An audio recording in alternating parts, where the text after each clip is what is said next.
तो आज हम लोग सॉल्व करेंगे MS एक्सेल का डे 9। जैसा कि डे 8 तक हम लोग एग्जाम्पल नंबर 6 तक कंप्लीट कर चुके थे। जो हमारा चैप्टर का नाम है वो इफ़ विथ एंड और करके है, जो हमने क्वेश्चन में सॉल्व किया है। अब बात करेंगे क्वेश्चन एग्जाम्पल नंबर 7 की। एग्जाम्पल नंबर 7 में है DA will B 35% for Kolkata city and 30% for other city on basic. यानी क्वेश्चन आपका ये कह रहा है कि आपको क्या करना है, DA निकालना है 35%। किसका निकालना चाहिए? अगर कोलकाता सिटी हो, और अदर सिटी होगा तो कितना परसेंट निकालना चाहिए? 30% निकालना चाहिए। तो हमारा कुछ इस तरीके से क्वेश्चन बनेगा कि यदि सिटी में कोलकाता हो तो बेसिक का 35%, नहीं तो 30%। तो यहाँ पे हम लोग फार्मूला चलाएंगे is equal to if bracket open. Logical test पूछ रहा है तो कंडीशन हमारी बेसिक में है। क्या कंडीशन है? Greater than equal to, match कराना है कोलकाता को तो इक्वल टू लगाएंगे और डबल इनवर्टेड कॉमा में टाइप करेंगे या कोलकाता हो। कोलकाता हो तो के लिए क्या लगेगा? कॉमा। आंसर आना चाहिए आपका, सॉरी यहाँ पे मैंने गलत सेल रेफरेंस सेलेक्ट किया है, सिटी में होना चाहिए तो ये सिटी वाली सेल सेलेक्ट करेंगे। तो आंसर आपका क्या आना चाहिए? Basic into 35%। बेसिक इंटू 35%, नहीं तो के लिए कॉमा, नहीं तो आंसर आना चाहिए 30%। तो यहाँ पे हम लोग ये सेल सेलेक्ट करेंगे, इंटू कर देंगे 30%। इंटर करेंगे तो ये आपका आंसर आ जाएगा और इसको हम लोग ड्रैग कर देंगे। तो ये हमारा क्वेश्चन कंप्लीट हो गया। नेक्स्ट हमारा क्वेश्चन है calculate gross total income basic plus DA plus HRA। Gross total income निकालना है और ये जो निकलेगा वो कुछ इस तरीके से निकलेगा। बेसिक प्लस करेंगे किसको? DA प्लस किसको करेंगे? HRA को। तो यह आपका GTI यानी ग्रॉस टोटल इनकम निकल जाएगा। नेक्स्ट हमारा क्वेश्चन है डिडक्शन निकालना है आपको। डिडक्शन कैसे निकलेगा? तो डिडक्शन के बारे में लिखा हुआ है कैलकुलेट डिडक्शन 50% ऑफ बेसिक और HRA which ever is less. यानी आपका जो ये डिडक्शन निकलना चाहिए वो 50% निकलना चाहिए। और ये 50% किसका निकलेगा? तो बेसिक और HRA जो दोनों में से कम हो। यानी या तो डिडक्शन बेसिक का निकलेगा और या तो आपका निकलना चाहिए किसका? HRA का। जो दोनों में से कम होगा उसी का 50% निकलेगा। तो इसको कुछ इस तरीके से हमारी कंडीशन बन सकती है कि यदि HRA बेसिक से कम हो तो HRA का 50%, नहीं तो बेसिक का 50%। तो यहाँ पे हम लोग फार्मूला चलाएंगे is equal to if bracket open करेंगे। कंडीशन हमारी कहाँ है? तो हमें ये बताना है कि यदि बेसिक HRA से कम हो तो यहाँ पे HRA वाली सेल लेंगे। HRA कम हो, कम के लिए लेस देन, किससे कम हो? बेसिक से। यदि HRA कम हो बेसिक से तो के लिए कॉमा, आंसर कितना आना चाहिए आपका? 50%। किसका? HRA का। तो HRA वाली सेल लेंगे, इंटू 50% करेंगे, नहीं तो के लिए कॉमा, आंसर आना चाहिए बेसिक का 50%। Basic into 50%। तो हमारा ये कंडीशन बन गया कि यदि HRA कम हो बेसिक से तो HRA का 50%, नहीं तो बेसिक का 50%। आप इसको कुछ इस तरीके से भी चला सकते थे कि यदि बेसिक HRA से कम हो तो बेसिक का 50%, नहीं तो HRA का 50%। जो पहले हम कंडीशन बताएंगे उसी के हिसाब से हम लोग ये आंसर निकालेंगे। तो ये हमारा क्वेश्चन कंप्लीट हो गया। तो क्वेश्चन कंप्लीट होने के बाद देखिए ये किसका निकला है? जो दोनों में से कम हो। जैसे मैंने बताया HRA यहाँ पे कम है तो HRA का 40,000, यहाँ पे भी आपका 1,24,000 है तो उसका 50%। सपोज दैट ये 1,24,000 की जगह हम इसको 1 लाख कर दें तो यानी इस बार तो बेसिक कम हो गया ना, तो इस बार बेसिक का निकलना चाहिए। तो देखिए इस बार बेसिक का निकला है कि नहीं निकला है? ठीक है। अब नेक्स्ट क्वेश्चन हमारा है calculate taxable income gross total income minus deduction. आपको टैक्सेबल इनकम निकालना है और टैक्सेबल इनकम कैसे निकालना चाहिए? तो ग्रॉस टोटल इनकम में से माइनस होगा क्या आपका? डिडक्शन। तो यहाँ पे फॉर्मूला चलाएंगे is equal to gross total income minus deduction. तो ये आपका क्वेश्चन कंप्लीट हो जाएगा। नेक्स्ट हमारा क्वेश्चन है calculate tax as per slab rate as follows. जैसा कि आप ऊपर क्वेश्चन में ये पढ़े होंगे या मैंने आपको बताया होगा पिछले वीडियो में, इफ़ वाले कंडीशन में, मल्टीपल इफ़ में, कि अगर आपका 2 लाख रुपए से कम इनकम है तो आपका आंसर कितना आना चाहिए? 0%। किसका 0%? टैक्सेबल इनकम का। यदि आपका टैक्सेबल इनकम 2 लाख रुपए से कम है तो इसी टैक्सेबल इनकम का 0%। 2 लाख से ज़्यादा है और 5 लाख से कम है तो इसी टैक्सेबल इनकम का 10%। यहाँ पे आपके पास 4 कंडीशन है, तो 4 कंडीशन है तो कितने इफ चलेंगे? 3 इफ चलेंगे। तो यहाँ पे हम लोग फार्मूला चलाएंगे is equal to if bracket open. Condition आपकी टैक्सेबल इनकम में है। क्या कंडीशन है? लेस देन इक्वल टू कितना हो? 2 लाख हो तो के लिए क्या लगेगा? कॉमा, आंसर आना चाहिए 0%। किसका 0%? टैक्सेबल इनकम का। तो टैक्सेबल इनकम वाली सेल सेलेक्ट करेंगे और यहाँ पे क्या करेंगे? 0%। नहीं तो के लिए भी कॉमा लगाएंगे, अभी और कंडीशन बतानी तो क्या चलेंगे, इफ़ कंडीशन हमारी कहाँ पे है, टैक्सेबल इनकम में है। क्या इनकम क्या कंडीशन है, लेस देन इक्वल टू कितना हो, 5 लाख हो। 5 लाख हो तो के लिए क्या लगेगा, कॉमा, आंसर आना चाहिए इसी टैक्सेबल इनकम का इंटू कितना परसेंट, 10%। नहीं तो के लिए कॉमा। अभी और कंडीशन बतानी है तो इफ़ चलाएंगे। कंडीशन हमारी कहाँ पे है, टैक्सेबल इनकम में है। क्या कंडीशन है, लेस देन इक्वल टू कितना हो, 10 लाख हो। अगर less than equal to 10 lakh हो तो आंसर आपका कितना आना चाहिए, इसी बेसिक टैक्सेबल इनकम का इंटू 20%, नहीं तो इसी टैक्सेबल इनकम का इंटू 30%। तो ये आपका आंसर आ जाएगा, एंटर कर देंगे तो ये आपका टैक्सेबल इनकम निकल जाएगा। अब बात आती है नेट इनकम आपको निकालना है। नेट इनकम कैसे निकलेगा, तो नेट इनकम जो निकलता है वो ग्रॉस टोटल इनकम में से टैक्स का पैसा माइनस हो जाएगा तो आपकी नेट इनकम निकल जाएगी। तो यहाँ पे फॉर्मूला चलाएंगे, इज इक्वल टू, और आपका हो जाएगा gross total income minus taxable income, तो ये आपका टैक्स का भी पैसा निकल जाएगा। ठीक है, नेक्स्ट देखिए आपका एग्जाम्पल नंबर 8 है। एग्जाम्पल नंबर 8 में कुछ थोड़ा सा घुमा करके क्वेश्चन दिया हुआ है। जैसा कि क्वेश्चन आपका है, calculate commission 5% of total sale if total sale is more than 2,55,000, 2% of total sale if total sale is 2,50,000 otherwise nil. Question आपका ये कह रहा है कि आपको कमीशन निकालना है और कमीशन जो निकलना चाहिए वो 5% निकलना चाहिए, और ये जो कमीशन 5% निकलेगा वो किसका निकलेगा, तो टोटल सेल का निकलेगा। और यहाँ पे हमारा कहीं भी टोटल सेल है नहीं। ये टोटल सेल कैसे निकलेगा, तो ये अप्रैल मई जून इन तीनों का अगर हम सेल ऐड करेंगे तभी टोटल सेल निकलेगा। तो हमारे क्वेश्चन का कहने का मतलब ये है कि यदि हमारा इन तीनों का टोटल 2 लाख रुपये से ज़्यादा है, 2,50,000 रुपये से ज़्यादा है, तो इन्हीं तीनों टोटल का हमें 5% निकालना है।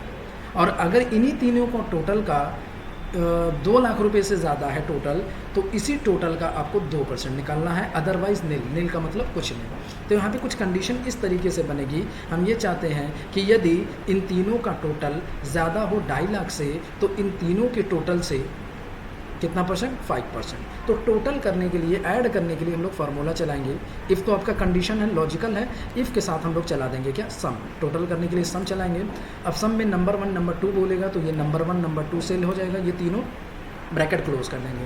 अब इन सब का टोटल ज़्यादा हो, ज़्यादा के लिए क्या लगाएंगे, ग्रेटर देन। किससे ज़्यादा हो, 2,50,000 रुपये से ज़्यादा हो तो के लिए आपका कॉमा लगेगा। आंसर आना चाहिए कितना, 5%। किसका 5%, इन सब के टोटल का। तो टोटल करने के लिए फिर से अगेन क्या चलाएंगे, सम, ब्रैकेट ओपन करेंगे और इन तीनों सेल को सिलेक्ट करके ब्रैकेट क्लोज कर देंगे।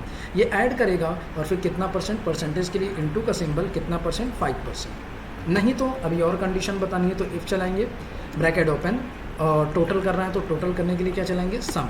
किसको सम करना है, इन तीनों टोटल को। अगर इन तीनों का टोटल ज़्यादा हो, ज़्यादा के लिए ग्रेटर देन, किससे ज़्यादा हो, 2 लाख से ज़्यादा हो तो के लिए क्या लगेगा, कॉमा। आंसर आपका जो आना चाहिए वो 2% आना चाहिए। किसका आना चाहिए, टोटल का। तो टोटल करने के लिए क्या चलाएंगे, सम, ब्रैकेट ओपन करेंगे और इन तीनों को सिलेक्ट करके क्या करेंगे, ब्रैकेट क्लोज कर देंगे। इन तीनों का टोटल का इंटू कितना परसेंट, 2%। नहीं तो के लिए कॉमा। आंसर क्या आना चाहिए, नील। नील का मतलब कुछ नहीं, और कुछ नहीं के लिए डबल इन्वर्टेड कॉमा 2 बार लगाएंगे। तो ये हमारा आंसर आ जाएगा। ये आपका कमीशन निकल गया। नेक्स्ट हमारा क्वेश्चन है एग्जाम्पल नंबर 9। एग्जाम्पल नंबर 9 में यहाँ पे क्वेश्चन तो बहुत बड़ा है, चलिए पढ़ते हैं। क्वेश्चन आपका है, calculate net amount payable at a first due date if due days within 180 day from bill date, then net amount will be due amount, otherwise due amount plus 10% of due amount. Question आपका ये कह रहा है कि आपको net payable first due date का निकालना है। अब ये निकलेगा कैसे, if due days within 180 days from bill date, यानी आपका ये ड्यू डेट बिल डेट से 180 दिन कम हो, तब तो आपका ड्यू अमाउंट ही आंसर यहाँ पे आना चाहिए नेट पेबल में। अगर 180 दिन से ज़्यादा हो, अदरवाइज ड्यू अमाउंट प्लस 10%, और इसमें 10% क्या होना चाहिए, ऐड होना चाहिए। यानी हमारे क्वेश्चन का मतलब ये है कि अगर आपका ड्यू डेट और बिल डेट के बीच का जो डिफरेंस है वो 180 दिन से कम है, तब तो ये ड्यू अमाउंट ही होगा। लेकिन अगर 180 दिन से ज़्यादा होगा तो इस ड्यू अमाउंट में 10% प्लस ऐड हो जाना चाहिए। तो उसको कैसे करेंगे, तो इज इक्वल टू, यहाँ पे फॉर्मूला चलाएंगे, इफ, ब्रैकेट ओपन करेंगे और एक ब्रैकेट और ओपन करेंगे, इस वजह से क्योंकि हमें कैलकुलेशन करना है, हम ड्यू डेट में से बिल डेट को माइनस करेंगे। तो एक ब्रैकेट ओपन करेंगे, due date minus bill date, अब ड्यू डेट को हम माइनस करेंगे किससे, बिल डेट से। जब ड्यू डेट से बिल डेट को माइनस करेंगे तो कितने दिन होना चाहिए, 180 दिन से कम होना चाहिए, तो लेस देन 180 डेज। अगर 180 दिन से कम है तो के लिए क्या लगेगा, कॉमा, आंसर क्या आना चाहिए आपका, ड्यू अमाउंट ही। 180 दिन से कम है तो ड्यू अमाउंट आना चाहिए, नहीं तो के लिए क्या लगाएंगे हम लोग, कॉमा, आंसर क्या आना चाहिए, इसी ड्यू अमाउंट में 10% ऐड होना चाहिए। तो ये ड्यू अमाउंट वाली सेल सेलेक्ट करेंगे, ये ऑलरेडी 100% है, इसमें 10% ऐड करना है, तो इनटू हम लोग करेंगे 110%, ये आपका आंसर आ जाएगा। तो ये सेम आ गया है, तो सेम आने का मतलब यानी ये 180 दिन से कम है, 180 दिन से ज़्यादा होगा तो उसका अमाउंट क्या हो जाएगा, ऐड हो जाएगा, जैसे ये ज़्यादा है। चलिए नेक्स्ट हमारा क्वेश्चन है, calculate net amount payable at a second due date if due days within 240 days from bill date, then net amount will be net amount payable at a first due date, otherwise net amount payable at a first due date plus 10%। Question आपका ये कह रहा है कि अगर second due date bill date से 240 दिन कम हो तब तो ये net payable first due date यहाँ पे आंसर आ जाए, और अगर 240 दिन से ज़्यादा हो तो इसमें 10% ऐड हो जाए।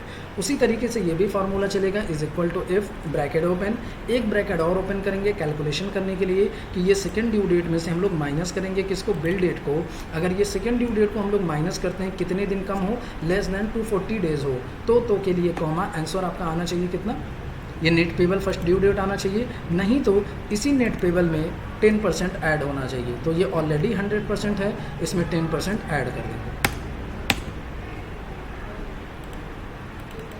तो ये आपका आंसर आ जाएगा।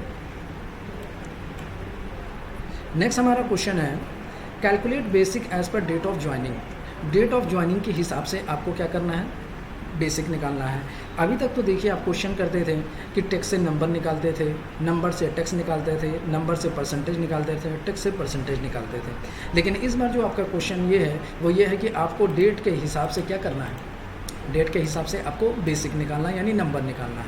तो क्वेश्चन आपका ये है, calculate basic as per date of joining. Date of joining on or before, on or before का मतलब उस दिन या उस दिन के पहले, यानी 31/12/2009 के पहले अगर किसी की ज्वाइनिंग है तो उनकी सैलरी जो होनी चाहिए बेसिक वो 15,000 रुपये होनी चाहिए। अगर 1/1/2010 के बाद हो, 31/12/2011 के पहले हो तो उनकी बेसिक जो होनी चाहिए वो 12,000 रुपये होनी चाहिए। और अगर 1/1/2012 के बाद हो तो यहाँ पे क्या होना चाहिए, 10,000 होना चाहिए। कितनी कंडीशन है, 3 है, तो कितने चलेंगे, 2 चलेंगे। लेकिन इसमें अब हमारी बात ये आती है, इसमें बात ये आएगी कि ये जो हमारा डेट है, जो हमारा ये डेट है, एक्सेल कभी भी डेट को पढ़ नहीं पाता है, तो उसके लिए हमें क्या करना पड़ेगा, इस डेट को वैल्यू में कन्वर्ट करना पड़ेगा। और डेट को वैल्यू में कन्वर्ट करने के लिए हमने आपको पीछे भी फार्मूला पढ़ा दिया है कि डेट को वैल्यू में कन्वर्ट करने के लिए डेट वैल्यू का फार्मूला चलता है।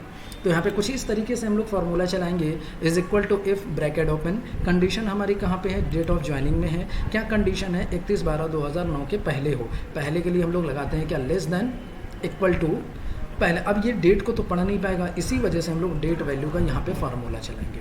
अब इसको डबल इनवर्टेड कॉमा में यही डेट टाइप कर देंगे, 31/12/2009, double inverted comma close, bracket close. अगर ये कंडीशन पूरी होती है तो के लिए कॉमा, आंसर आपका आना चाहिए 15,000, नहीं तो के लिए कॉमा, आंसर क्या आना चाहिए। अभी और कंडीशन बतानी है तो क्या चलाएंगे, इफ ब्रैकेट ओपन, कंडीशन आपकी कहाँ पे है, डेट ऑफ ज्वाइनिंग में है। क्या कंडीशन है, लेस देन इक्वल टू कितना हो, 31/12/2011 के पहले हो। ये डेट को पढ़ नहीं पाएगा तो हम लोग यहाँ पे क्या चलाएंगे, डेट वैल्यू, और क्या फार्मूला चलाएंगे, डबल इनवर्टेड कॉमा में टाइप करेंगे क्या, 31/12/2011, डबल इनवर्टेड कॉमा क्लोज कर देंगे, ब्रैकेट क्या करेंगे, क्लोज कर देंगे, एंटर कर देंगे तो ये हमारा आंसर आ जाएगा। नहीं तो के लिए क्या लगेगा, कॉमा, आंसर कितना आना चाहिए, 12,000, नहीं तो के लिए कॉमा, आंसर कितना आना चाहिए, 10,000, एंटर कर देंगे, ये आपका आंसर आ जाएगा। अब याद रखिएगा, इसमें एक गलती भी आपके साथ हो सकती है कि आपका आंसर नहीं आएगा। तो वो देखिए, याद रखिएगा, जैसे आपने जो डेट टाइप किया है 31/12/2011, तो याद रखिएगा आपके डेट का फॉर्मेट भी कुछ ऐसा ही होना चाहिए, पहले डेट, मंथ और ईयर। अगर ऐसा फॉर्मेट नहीं है, आपका फॉर्मेट गलत है, फॉर्मेट चेंज है, तो फॉर्मेट अगर चेंज है तो उसी हिसाब से आपको डेट भी यहाँ पर टाइप करना पड़ेगा। सपोज दैट आप में अगर डेट में ये चल रहा है 14/12 की जगह आपका चल रहा है क्या, 12, ये 14 जून की जगह आपका जून 14 चल रहा है, तो यहाँ पे भी आपको 31/12 की जगह 12/31 बताना पड़ेगा। तो जैसे डेट कंप्यूटर में डेट का फॉर्मेट होगा उसी तरीके से यहाँ पे डेट टाइप करना पड़ेगा, या तो आप ऐसे टाइप किए हैं तो आप अपने डेट का फॉर्मेट भी चेंज कर सकते हैं। तो ये आपका क्वेश्चन कंप्लीट हो जाएगा। नेक्स्ट एग्जाम्पल नंबर 11 की बात करते हैं। एग्जाम्पल नंबर 11 में पोस्ट निकालना है। पोस्ट कैसे निकलेगा, पढ़े हुए क्वेश्चन है ये आपका। लेस देन इक्वल टू 4000 तो एग्जीक्यूटिव आना चाहिए, 4000 से ज़्यादा हो, 8000 से कम हो तो सीनियर एग्जीक्यूटिव आना चाहिए, 8000 से ज़्यादा हो, 12000 से कम हो तो मैनेजर आना चाहिए, और 12000 रुपये से ज़्यादा हो तो सीनियर मैनेजर आना चाहिए। यहाँ पे आपके 4 कंडीशन, तो कितने इफ़ चलेंगे, 3। तो यहाँ पे फार्मूला चलाएंगे is equal to if bracket open. Condition हमारी बेसिक में है, क्या कंडीशन है, लेस देन इक्वल टू कितना हो, 4000 हो तो के लिए क्या लगेगा, कॉमा। आंसर क्या आना चाहिए, एग्जीक्यूटिव आपका टेक्स्ट है तो उसको डबल इन्वर्टेड कॉमा में टाइप करेंगे, या तो जहाँ पे एग्जीक्यूटिव लिखा हुआ है वो सेल सेलेक्ट करके लॉक कर देंगे। नहीं तो के लिए कॉमा। अभी और कंडीशन बतानी है तो इफ़ चलाएंगे। कंडीशन हमारी बेसिक में है, क्या कंडीशन है, लेस देन इक्वल टू कितना हो, 8000 हो तो के लिए क्या लगेगा, कॉमा। आंसर आना चाहिए आपका क्या, सीनियर एग्जीक्यूटिव। तो सीनियर एग्जीक्यूटिव सेलेक्ट करेंगे और लॉक कर देंगे। नहीं तो के लिए भी कॉमा, कंडीशन चलाएंगे। इफ़ कंडीशन आपकी कहाँ पे है, बेसिक में है, क्या कंडीशन है, लेस देन इक्वल टू कितना हो, 12000 हो तो के लिए क्या लगेगा, कॉमा। आंसर क्या आना चाहिए आपका, मैनेजर जहाँ लिखा उसको सेलेक्ट करके लॉक कर देंगे। नहीं तो क्या आना चाहिए, सीनियर मैनेजर, तो सीनियर मैनेजर को भी लॉक कर देंगे, एंटर कर देंगे तो आपका आंसर आ जाएगा। ठीक है, अब इसको ड्रैग कर देंगे तो ये आपका आंसर। नेक्स्ट आपका क्वेश्चन है, calculate DA 60% on basic pay और 3000 whichever is higher. Question आपका ये कह रहा है कि DA आपका जो निकलना चाहिए वो बेसिक का 60% निकलना चाहिए या 3000 निकलना चाहिए, विच एवर इज़ हायर। यानी अगर 8000 का 60% निकालेंगे तो आएगा कितना, 4800। तो आंसर यहाँ पे 4800 ही आना चाहिए। लेकिन अगर 4000 का 60% निकालेंगे तो ये कितना आएगा, 2400 आएगा। लेकिन यहाँ पे 2400 आंसर नहीं आना चाहिए, 3000 आना चाहिए। विच एवर इज़ हायर, या तो 60% आना चाहिए बेसिक का अगर 3000 से ज़्यादा हो तो यहाँ पे कुछ इस तरीके से हम लोग फार्मूला चलाएंगे, इज इक्वल टू इफ यदि बेसिक का 60% 3000 से ज़्यादा हो तो बेसिक इंटू 60%, यदि बेसिक का 60% ज़्यादा हो, कितने से ज़्यादा हो, 3000 से ज़्यादा हो तो बेसिक का 60% ही आ जाए, बेसिक इंटू 60%। नहीं तो 3000 आ जाए। सिंपल सा क्वेश्चन है कि यदि बेसिक का 60% ज़्यादा हो 3000 से तब तो बेसिक का 60% निकले, नहीं तो कितना आ जाए, 3000 आ जाए। एंटर कर देंगे तो आपका ये आंसर आ जाएगा और ड्रैग कर देंगे। ठीक है, अब देखिए हमारा नेक्स्ट क्वेश्चन है, flat is allotted to manager and senior manager only. यानी फ्लैट जो मिलना चाहिए वो मैनेजर को मिलना चाहिए या तो सीनियर मैनेजर को ही मिलना चाहिए, इसके अलावा और किसी को नहीं मिलना चाहिए। तो हमारा क्वेश्चन कुछ इस तरीके से बनेगा कि यदि पोस्ट में मैनेजर हो या सीनियर मैनेजर हो तो यहाँ पे यस आना चाहिए, नहीं तो क्या आना चाहिए, नो आना चाहिए। तो या के लिए इफ़ के साथ हम लोग क्या चला देंगे, और ब्रैकेट ओपन। पहली कंडीशन कहाँ पे है, पोस्ट में है, क्या कंडीशन हो, मैनेजर हो, मैनेजर को मैच कराने के लिए इक्वल टू लगाएंगे, जहाँ पे मैनेजर लिखा हुआ हो उसको लॉक कर देंगे, कॉमा। दूसरी कंडीशन कहाँ पे है, पोस्ट में ही है, क्या कंडीशन है, सीनियर मैनेजर हो, मैच कराने के लिए इक्वल टू लगाएंगे और सीनियर मैनेजर वाली सेल लेके हम क्या करेंगे, लॉक कर देंगे। दोनों कंडीशन पूरी हो गई तो ब्रैकेट क्लोज कर देंगे। अगर ये दोनों कंडीशन पूरी होती है तो के लिए कॉमा। आंसर आपका आना चाहिए यस आपका टेक्स्ट है तो किस में टाइप करेंगे हम लोग, डबल इन्वर्टेड कॉमा में। नहीं तो के लिए क्या लगेगा, कॉमा। आंसर क्या आना चाहिए, नो आपका टेक्स्ट है तो किस में टाइप करेंगे, डबल इन्वर्टेड कॉमा। तो यहाँ पे अगर आप देख सकते हैं कि अगर मैनेजर या सीनियर मैनेजर होंगे तो उनको फ्लैट मिलेगा, यस होगा, जो अदर होंगे उनको नो मिलेगा। नेक्स्ट क्वेश्चन है, HRA 20% on basic and DA will be given to those employee who are not allotted with flat. Question आपका ये है कि HRA 20% मिलना चाहिए, किसका मिलना चाहिए, बेसिक प्लस DA का मिलना चाहिए। लेकिन HRA उन्हीं को मिलना चाहिए जिनको फ्लैट नहीं मिला है।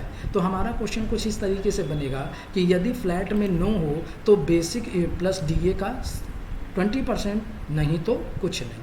तो यहाँ पे यदि के लिए हम लोग क्या चलाएंगे, is equal to if bracket open. Condition आपकी क्या आ जाए, कंडीशन आपकी कहाँ पे है, फ्लैट में है, क्या कंडीशन है, नो को मैच कराने के लिए इक्वल टू और डबल इन्वर्टेड कॉमा में टाइप कर देंगे क्या, नो। अगर नो हो तो के लिए कॉमा। आंसर क्या आना चाहिए, बेसिक प्लस DA का 60%। तो बेसिक और DA को पहले प्लस करना है तो ब्रैकेट ओपन करेंगे और क्वेश्चन में करेंगे basic plus DA bracket close percentage निकालने के लिए इनटू कितना परसेंट 20%, नहीं तो के लिए कॉमा, आंसर क्या आना चाहिए कुछ नहीं, और कुछ नहीं के लिए डबल इनवर्टेड कॉमा 2 बार। ये आपका आंसर। तो जो यस है उनको फ्लैट का पैसा, HRA का पैसा नहीं मिलेगा। लास्ट क्वेश्चन हमारा है, ज़रा ध्यान से इसको पढ़ेंगे हम लोग। DA will be 2000 if the position of the employee is executive और मैनेजर। क्वेश्चन आपका ये है कि DA आपका 2000 रुपये आना चाहिए। कब 2000 रुपये आना चाहिए? अगर आपका पोजीशन में एग्जीक्यूटिव हो या मैनेजर हो। तो हमारा क्वेश्चन कुछ इस तरीके से बनेगा, यदि पोजीशन में एग्जीक्यूटिव हो या मैनेजर हो तो DA कितना आना चाहिए 2000, या तो या के लिए क्या चलाएंगे हम लोग और चलाएंगे। नेक्स्ट देखिए आगे क्वेश्चन है, if the position of the employee is GM and date of joining onward 1/1/2000, onward का मतलब बाद 1/1/2011, अदरवाइज 8000। क्वेश्चन आपका कुछ इस तरीके से है कि यदि आपका पोजीशन में एग्जीक्यूटिव हो या मैनेजर हो तो DA आपका 2000 आए। तो यहाँ पे दोनों में से कोई एक कंडीशन पूरी करनी है तो उसके लिए फार्मूला चलाएंगे इफ़ के साथ और। लेकिन जो दूसरा कंडीशन आपका है वो ये है कि आपका पोजीशन में GM हो और डेट ऑफ ज्वाइनिंग 1/1/2011 के बाद का हो, यानी हमें दोनों कंडीशन पूरी करनी है। तो एक में तो इफ़ के साथ और चलेगा, दूसरे में इफ़ के साथ क्या चलेगा, एंड चलेगा। तो यहाँ पर हम लोग फार्मूला चलाएंगे इज इक्वल टू इफ़ के साथ क्या चलाएंगे और ब्रैकेट को ओपन करेंगे। अब पूछा लॉजिकल वन, पहली शर्त कहाँ पे है, पोजीशन में है। क्या शर्त है, इज इक्वल टू किससे मैच कराना है, एग्जीक्यूटिव थे, तो एग्जीक्यूटिव वाली से लेंगे और लॉक कर देंगे। कॉमा दूसरी कंडीशन कहाँ पे है, पोजीशन में ही है। क्या कंडीशन है, इज इक्वल टू क्या हो, मैनेजर हो। ठीक है, इसको भी लॉक कर देंगे। दोनों में से कोई भी कंडीशन पूरी होती है तो के लिए कॉमा, आंसर कितना आना चाहिए 2000 आना चाहिए। नहीं तो अभी और कंडीशन बतानी है तो इफ़ के साथ इस बार एंड चलाएंगे। क्यों एंड चलाएंगे, क्योंकि इसमें हमें पोजीशन भी बतानी है और डेट ऑफ ज्वाइनिंग भी बतानी है। तो इफ़ के साथ एंड। अब बताइए पहली कंडीशन कहाँ पे, पोजीशन में है, क्या हो, GM हो, तो GM को मैच कराएंगे। मैच कराने के लिए इक्वल टू जहाँ पे GM लिखा है वो सेल सेलेक्ट करके लॉक कर देंगे, GM हो।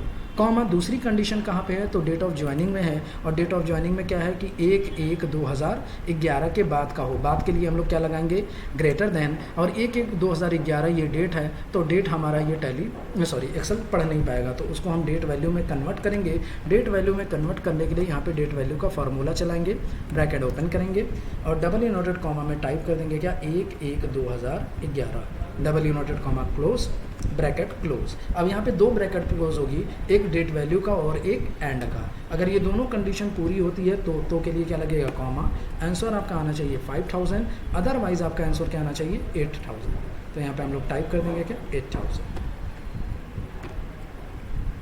ठीक है, तो ये आपका क्वेश्चन कंप्लीट। यानी इसमें ये बताना है कि इफ़ के साथ जब और चलाएंगे तो पहला इस वजह से और चल रहा है क्योंकि एग्जीक्यूटिव हो या मैनेजर हो वो बताएंगे, तो आंसर कितना आना चाहिए 2000 आना चाहिए। दूसरी कंडीशन हमारी क्या है कि पोजीशन में GM हो, डेट ऑफ ज्वाइनिंग 1/1/2011 हो, तो दोनों कंडीशन पूरी करनी है, तो उसके लिए इफ़ के साथ क्या चलाएंगे, एंड चलाएंगे। अगर ये दोनों ही कंडीशन पूरी होती है लेकिन यहाँ पर इस बार डेट आया है तो डेट को पढ़ाने के लिए हम लोग क्या चलाएंगे, डेट वैल्यू चलाएंगे, और जो आपकी कंडीशन है उसको हम लोग डिफाइन करके आंसर ला देंगे।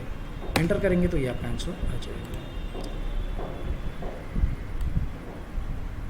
तो ये आपका क्वेश्चन कंप्लीट हो गया। इस तरीके से इफ़ विथ एंड का सारा क्वेश्चन कंप्लीट हो गया, जो 2 पार्ट में बना हुआ है वीडियो, इसको आप देख करके सीख सकते हैं कि किस तरीके से ये सारे क्वेश्चन सॉल्व होते हैं।